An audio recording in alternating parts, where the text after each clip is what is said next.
So let's go. Let's go. It's from the Entitled People subreddit. Oh, Entitled People, my favorite. I found so many stories, but so many of them were so long. Like it would take me the full 20 to 25 minutes to read the story. So Entitled People subreddit. The username is languid_bat. Okay. From 2 years ago. And it's called, Are You Giving Me a Promotion? Oh, shit. The story takes place many years ago and happened to a friend of mine. My friend, let's call her Sarah, had just left her job to go back to university to train for a new field. Her husband was working full-time, but they knew Sarah would need at least a part-time job to make ends meet. No worries. She quickly found a job waiting tables at a chain. Soon after she got what seemed like a better job at a local bar/restaurant, it's a relatively small place in a busy downtown location. Been around for years. All seemed good. Sarah shows up for her Friday afternoon training shift. She spent a few hours shadowing another server to learn the system's practices, etc. The trainer mentions that it's been a very busy night because a large convention is in town and that a single server had been overwhelmed the night before. Bar was swamped. Training goes fine. Sarah was feeling pretty good. Didn't seem too complicated. Nobody seemed crazy yet. She's scheduled for a full shift Saturday evening. She's been told it'll probably be busy due to the convention, but she'll be working with a more experienced server plus the bartender. Okay, she thinks. She arrives for the Saturday night shift, looking forward to making some good tips. Before the Saturday evening rush starts, the manager comes down to the floor and announces that no other server is coming and he's leaving for the night. He says he's running a half marathon in the morning, so he needs his rest. LOL. Sarah is panicked and reminds him that she's super new and doesn't think she can manage the bar area tables plus the outdoor tables alone. The manager tells her not to worry because the bartender will help her run orders. Sarah can see the bartender over the manager's shoulder, and he's slowly shaking his head no. So Sarah doesn't show panic. She asks the manager if he'll watch the floor for a few minutes. She needs to nip upstairs while she still have the coverage. He's probably assuming that she's going to the restroom. She goes up to the staff room, grabs her purse, and gets the hell out of there. Never looks back. Wow. Wait, what's the name of this story? Are You Giving Me a Promotion? Oh, I see. Yeah. Yeah. The TLDR is idiot manager tries to leave brand new employee on her own to run a busy bar/restaurant on a Saturday night while a big convention is in town because he wants to go home and rest up for a half marathon. Well, I understand. Like when you work in the hospitality industry, you give up a lot. Yes. You give up more than what people could ever imagine what you give up until you work those shifts. I get that you want to do these things and stuff like that. But when there's conventions or like graduations of colleges or things that you just know your restaurant is going to exceed normal sales goals. Right. You just have to give shit up and just deal with it because that's what you signed up for. Or find your own coverage. Right.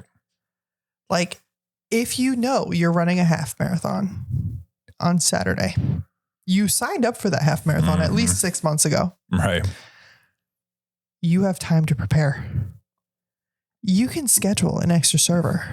You can schedule 2 or 3 extra people to come in. So if you run a successful bar or a restaurant, you look at projections. Right. Projections, what POS system will give you projections of what they think they'll make. But guess what? You can go back to last year and like, oh man, this weekend when that same convention was in town, we did fucking 60 grand in a weekend. Right. Or whatever that number is. And this was 2 years ago. Right. It's the hospitality industry. Mm-hmm. Like why? It was many years ago, according to the story. Everybody's looking for extra hours. Mm-hmm. Why do you only have one server in training and a bartender on a weekend that you know the convention's in town? It's not like you knew that convention was last week. The conventions are usually 4 to 6 months of promoting, so you know it's going to happen. Right. And so there's probably next to some sort of like arena or stadium. I mean, or a hotel that has, it could be a business thing. Right. Whatever. Yeah, something that has a large conference areas to where this is not out of the norm that like every 3 weeks they have something going on anyways. Right. So, and then your main server calls off and now you're stuck with trainee and the bartender. Yeah. Like, look, you just have to chalk it up. Like, look, I ain't running my marathon, or I'm just going to do a super tired. Right. And like, listen, the dedication it takes to run 13 miles, fucking great. Good on you. Mm-hmm. Plan better.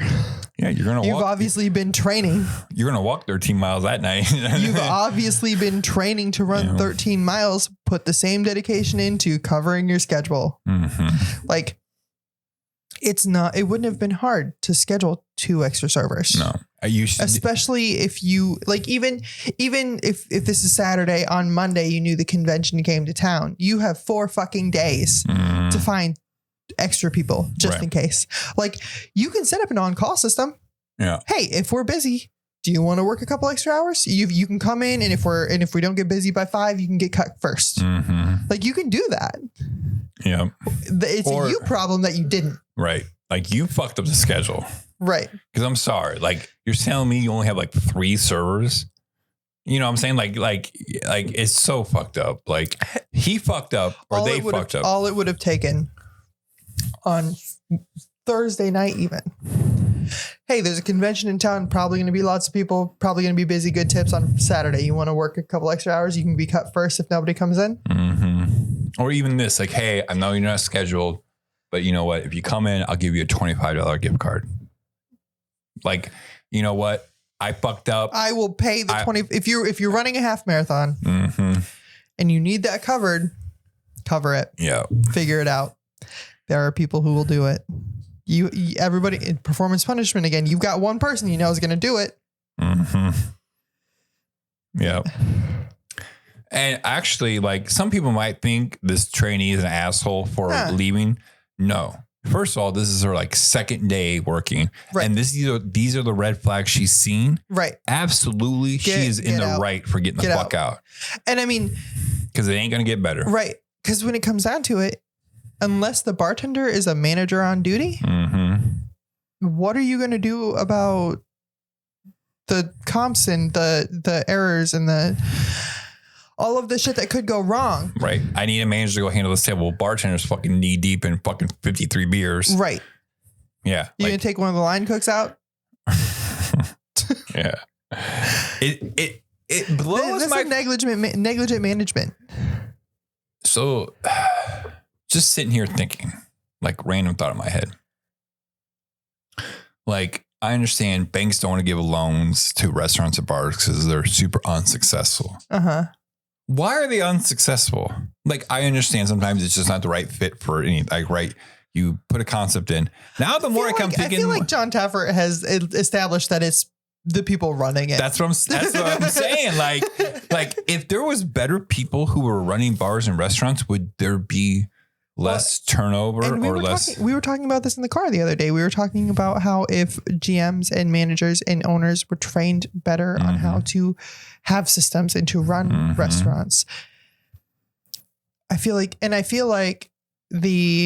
there, with the exception of high-end places in cities, right, education and training aren't prioritized for restaurants. It's just like, oh, you were a server, but you did a really good job. Hey, you can be GM now.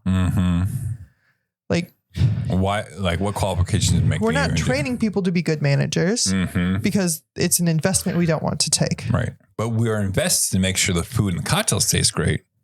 Like, we're sometimes, in general, but that's like, it's also like, well, if the people don't know what they're fucking doing, they're never going to see that good food or cocktails. Right. If you don't value your grunt employees, your frontline employees, you're not going to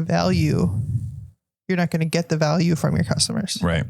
It's kind of like the whole thing with creating YouTube channel, whatever, like that. Like, your video can be shit, but if your audio is good, they'll watch it. And if you got something interesting to say, right. People are okay with shitty visual, but if your audio sucks and you have the most amazing thing in the world, they'll click off it. It's a study. Like, audio has to be good. Right. Video does it. Same thing with this. Like, if your food's okay, but you have immaculate customer service, people are going to come back because they feel like they're accepted and like they're welcome. You can accept mediocre food if you have a good time. Right.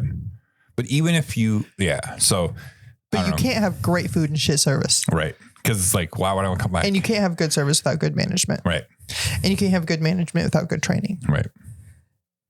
And this manager was shit. Mm-hmm. They're just so self-absorbed about their little 13.1 fucking miles. And I mean, let's not minimize that accomplishment because I couldn't run 13.1. No, I get. I'm not minimizing them, but it's also like you're putting yourself in front of whatever. And I get maybe it's not, but like I don't even think it's that. I just think it's a shit management job because you didn't plan ahead. Mm-hmm. It's not even 6 months ago. Why don't you ask the other manager, hey, look, I need you to cover this shift for me this weekend for me because I'm going to do this. And if you're the only manager, you have a veteran server who can be like, hey, you're promoted for a day. Yeah. Yeah. I don't know. It's interesting for sure. What's your rating on this little one?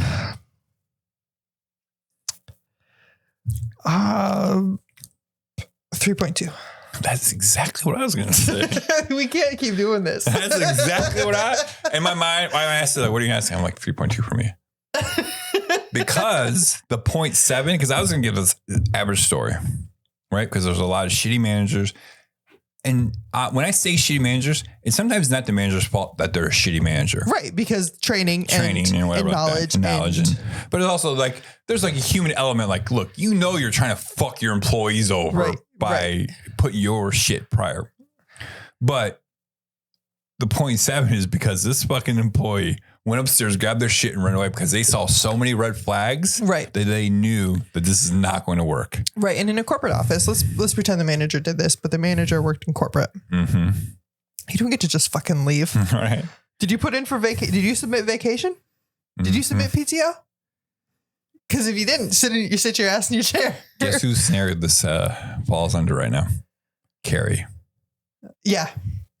So we're not going to talk about that story right now because it's very fresh, but we have a friend who's been on this podcast kind of going the same. She got thrown on the bus because it wasn't her fault. Management just decided to fuck her over. Yep. So yeah, I'm definitely on the realm of manager's an asshole. Uh-huh. There's no ifs, ands, or buts about it. The bartender's like, oh, I'm so fucked. And they just there because they probably know they make a shit ton of money and they're going to deal with this shit. But well, yeah, because I the bartender wasn't shaking their head no out of like, I'm not going to help you. It's like, I'm not going to be able to help you. Yeah. I'm already 3 deep. Do you see this? You see these fucking tickets just laying out? Ding, ding, ding, ding. Just throw that fucking machine across the fucking thing. And just remember, just don't be a dick. Tip your bartenders and drink responsibly.